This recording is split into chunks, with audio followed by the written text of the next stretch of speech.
বর্তমান সময়ের বাংলাভাষী মুসলিম বিশ্বে এক অবিস্মরণীয় নাম মিজানুর রহমান আজহারী, যার বাচনভঙ্গি আর আধুনিক উপস্থাপন শৈলী বদলে দিয়েছে কয়েক দশকের প্রথাগত আলোচনার ধারা।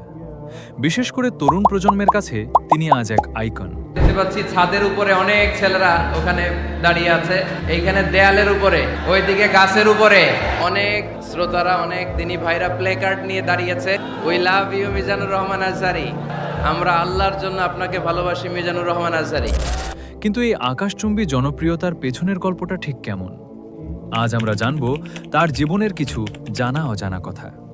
১৯৯০ সালে ২৬ জানুয়ারি ঢাকার ডেমরায় জন্মগ্রহণ করেন এই গুণী ব্যক্তিত্ব। তার পৈতৃক নিবাস কুমিল্লার মুরাদনগর। ছোটবেলা থেকে তিনি ছিলেন অত্যন্ত মেধাবী। ঢাকার দারুন নাজাত সিদ্দিকিয়া কামিল মাদ্রাসা থেকে দাখিল ও আলিম দুই পরীক্ষাতে গোল্ডেন A+ পেয়ে মেধার স্বাক্ষর রাখেন। এরপর উচ্চশিক্ষার জন্য তিনি পাড়ি জমান মিশরের বিখ্যাত আল আজহার বিশ্ববিদ্যালয়ে। সেখান থেকে তিনি তার নামের সাথে যুক্ত করেন আজহারী উপাধি। পরবর্তীতে মালয়েশিয়ার ইন্টারন্যাশনাল ইসলামিক ইউনিভার্সিটি থেকে এমফিল ও PhD গবেষণার মাধ্যমে নিজের জ্ঞানকে আরও সমৃদ্ধ করেন। বাংলাদেশে ওয়াজ মাহফিলের চিরচেনা ধরনকে তিনি আমূল বদলে দিয়েছেন। তার আলোচনায় থাকে বিজ্ঞান, ইতিহাস, সমাজনীতি আর সমসাময়িক বিষয়ের যৌক্তিক ব্যাখ্যা। Now the decision is yours, you wanna be successful or unsuccessful. ইংরেজি ও আরবি ভাষায় অনর্গল কথা বলার দক্ষতা তাকে আন্তর্জাতিক মানের স্কলারে পরিণত করেছে। সোশ্যাল মিডিয়ার যুগে তিনি হয়ে উঠেছেন কোটি মানুষের ডিজিটাল শিক্ষক।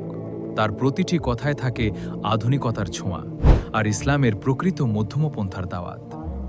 এই পথচলা সবসময় সহজ ছিল না। দীর্ঘ সময় তাকে প্রবাসে কাটাতে হয়েছে, সহ্য করতে হয়েছে নানা বিতর্ক আর সমালোচনা।